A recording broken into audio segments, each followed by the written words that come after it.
Consciousness and the light of Christ can create group minds, whether it be in harmony with a moral structure of the universe called righteousness, or contrary to the moral structure of the universe. Group minds, good or evil, are simply field effects of the consciousness and the light of Christ and the interconnectedness of living beings. Consciousness and the light of Christ, being the medium for moral agency, allows all living, intelligent beings the right and ability to freely choose between good and evil. When individuals choose evil rather than good, they can form group minds and develop coherence, like unto their righteous counterparts.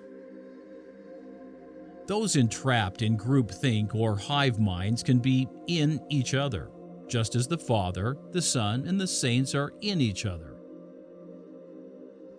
The difference between the two is simply a matter of agency. Which course do we choose? Unfortunately, the vast majority of mankind will choose evil and darkness in the latter days.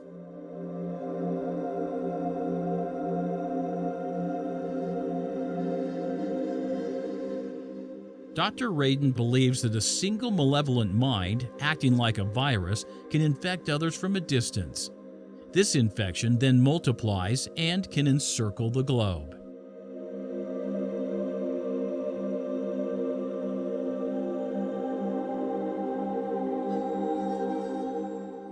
This is true, of course, but the problem runs deeper than he is considering. From a gospel perspective, it is not a malevolent human being that spawns the psi virus that spreads throughout the world.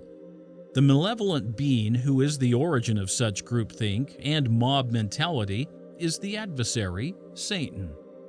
After all, this was the meaning of John's symbolism of the horned beast, which represents Satan. Earlier in his revelation, John said that the devil, or Satan, which he calls the great dragon and the old serpent, will deceive the whole world. He will be assisted with his angels. It will be Satan that spreads his dominions throughout the world, causing the darkness to reign over the planet. In truth, the war has always been against the principalities, powers, and rulers of darkness. The adversary spreads his dominion by attacking the heart, the ancient seat of the mind and consciousness.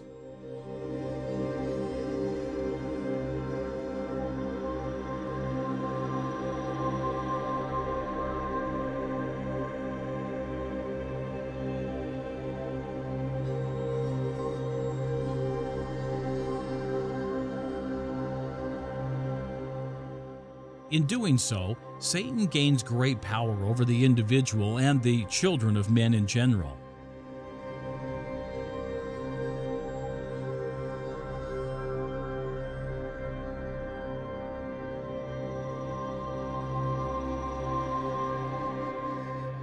In the latter days, in addition to stirring up mankind into all manner of iniquity, he will cause two very different mass mental states. Throughout the world at large, he will cause rage and anger against all that is good. Within the Lord's church, he will lull the members into carnal security, believing that all is well, while the outside world rages.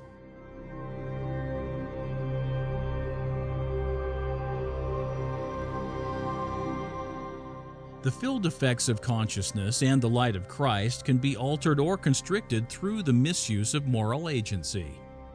That is, the three primary field effects of consciousness and the light of Christ become something entirely different. The field effect of the fullness of mind, characterized by unity, attained by the righteous, becomes the groupthink or mob mentality of the wicked, characterized by conformity. These mass psychoses have already taken root in the United States, primarily on the left, where politicians parrot themselves and activists are consumed by rage. More broadly speaking, the world is quickly becoming enveloped in rage, characterized by unrestrained violence, terrorism, civil war, and jihad. Within the church, on the other hand, the brethren insist that all is well and that the church, or Zion, prospereth. For example, President Gordon B. Hinckley, in the April 2003 General Conference, spoke of the condition of the church.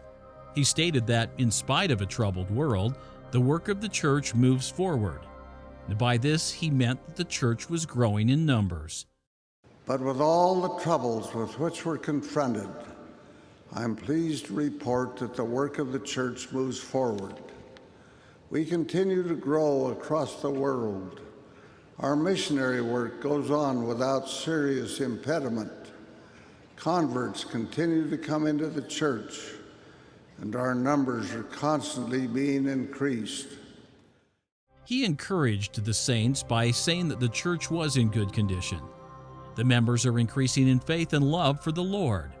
He promised that the Lord would bless and prosper the members as they adhered to the gospel, in spite of the difficult times and conflict in the world.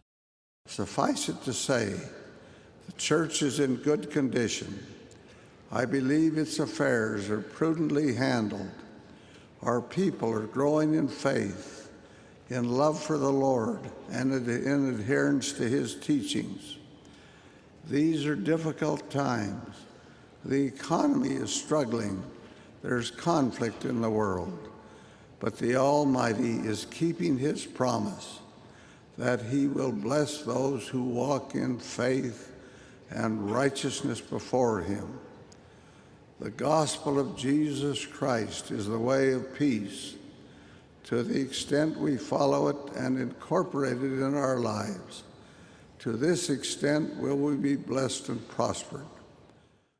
This message of carnal security continues to this day. Elder D. Todd Christofferson, in his address in the April 2019 General Conference, proclaimed that the church was fulfilling its commission to prepare for the return of Jesus Christ.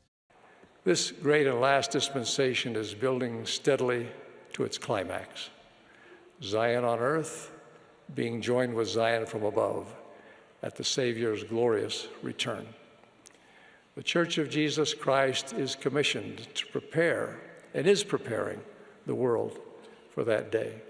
What Elder Christofferson failed to mention is that when the Lord returns, it will be a day of vengeance, beginning upon His house, meaning the church.